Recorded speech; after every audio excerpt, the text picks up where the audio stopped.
Dans ces fins de temps, que personne ne vous trompe. Il n'y aura pas de réveil tel qu'il y a des foules et des foules qui se convertissent. Ce n'est pas ce que dit la parole de Dieu s'agissant des prophéties de la fin des temps. La Bible dit que dans la fin des temps, les gens abandonneront le bien, appelleront le bien mal, le mal bien, se tourneront vers une foule de faux pasteurs, ayant la démangeaison dans telles choses agréables, vont se détourner de la vérité.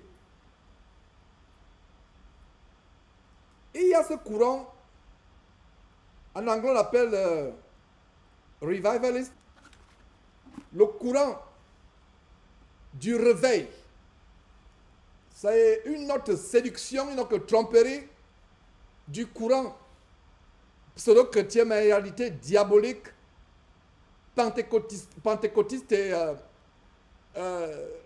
évangélique, protestant. Des gens qui vous promettent, qui prophétisent le réveil. Il y aura un grand réveil. Dernièrement, j'ai regardé une vidéo sur Paris pour Jésus. Des foules et des foules et des foules de personnes qui sont dans la rue, qui ont des t-shirts, qui ont des pancartes, Paris pour Jésus, Paris pour Jésus. Ce n'est qu'une grande ruse. Les personnes partent de là, après l'émotion de ces marches, soi-disant pour Jésus, ils retournent dans leur vie quotidienne. Aucun don de repentance ne s'est manifesté. Il n'y a pas eu la délivrance des péchés. C'est le train-train quotidien. Le véritable réveil dans la vie d'un individu, c'est le réveil par rapport à la repentance du péché. Et cela ne doit pas se passer en foule. Sinon la Bible se contredirait.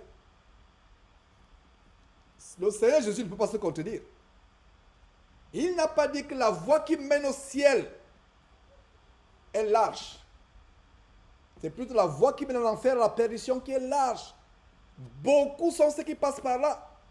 Mais qu'est-ce qu'il dit de la voie resserrée? La voie qui mène au ciel, resserrée, étroite, resserrée, et la voie qui mène au ciel, peu sont ceux qui les trouvent. Il n'a pas dit par rapport à la voie étroite que peu sont ceux qui passent par là. Parce que pour la voie étroite, il faut d'abord trouver. C'est difficile de trouver.